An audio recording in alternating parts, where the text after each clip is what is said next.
the youth pastor at our church, David, he lost his wife, but his wife's brother and his father, who was an invalid, they actually lived right down here in a trailer where the river totally washed and swept them away.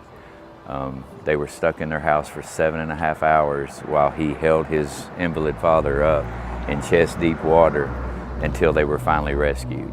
And it's sad to see them when they come in, because when they do come in, it's like they're kind of just blank. And I think that there needs to be more, maybe psychological, help for people that's dealing with everything that's happened. For 4 or 5 days I was trying to run up here and check on Richard, one of our church members, to make sure he was all right. And I kept driving by this one area that I found out like 4 or 5 days later that they found, when the dive team had actually come in, and they found a van with a mother and 4 little children, up underneath the water.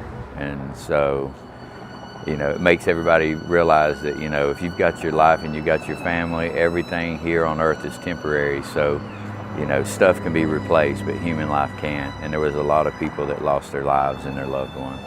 So I've heard reports that thousands are missing. Is that true, do you think? I think it is. I definitely think it's true. The numbers are not correct, because there's been too many people I've got several military guys that I know that was going around with Savage and looking for, bodies. And, they were already they said that just in one area was anywhere from 20 to 600 bodies in just one area. So look how many areas it's hit. So it's devastating, actually. Then why do you think the media isn't covering this? We're not seeing this out there. I would say it's just like part of how life's been going. Media only puts out there what they want us to know. They don't want the truth. They don't deal with truth anymore. And I mean, the truth needs to be, known by everybody, everywhere, because they've not, our government at the time has not, done some of the things that they should have done. A lot of the supplies that we would send in certain areas, FEMA and the National Guard would actually stop the supplies and turn them away, and then we would have to bring them here, and then we would send them back out to be able to get them through.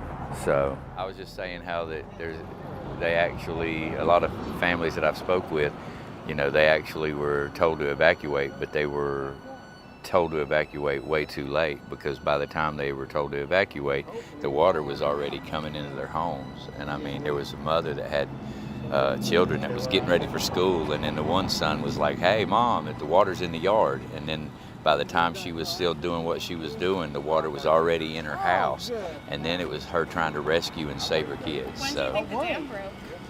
I don't. They still have not said whether it broke or whether it, because there's somebody that's been up there, and they said, and he was military. He said that he's seen big pieces of the, a big chunk of the dam. So apparently they said that the doors malfunctioned and they couldn't get them to close, and so it started dumping, and that massive amount of water. It went from there, so people were actually driving, trying to get away, and then that's why there was so many cars swept away, because they were trying to evacuate, but they didn't get time to evacuate, so they lost their lives. And a lot of people won't ever be found. There was an encampment down at Bleachery Road that had probably 60 encamped homeless people on the river, and that's gone. And I mean, and just from the military buddy of mine, Eddie Novak, he's Purple Heart soldier from Afghanistan. He was going around with Savage finding bodies, and the stories he told me was heartbreaking. And I mean, they're still finding them, but the reality is they're not gonna find a lot of bodies. So y'all pray for our state, Swannanoa, and if there's anybody out there that wants to donate, please help us help the community and all the surrounding communities. So thousands of people missing, that's more than 9/11. Yeah. And they're not talking about this. This is the first time in American history since 9/11 where this amount of people have died. Yeah. It's like a century ago, there were, water levels that were close to comparing to over 20 feet in Asheville, during 1917. Yeah. So this is This road's record. this was way bigger. And I mean, if you go down on Swannanoa and you see how little the river is, and you see the banks, you've seen them down I mean, there. the water level is The water level, okay, completely that's what it slow now, but before it was that's what it above. normally was. And then if you look on your left, you'll see the buildings. It was at the top of Carpet City or whatever, right there on the left. I mean, somebody had videos showing that the that's like 50.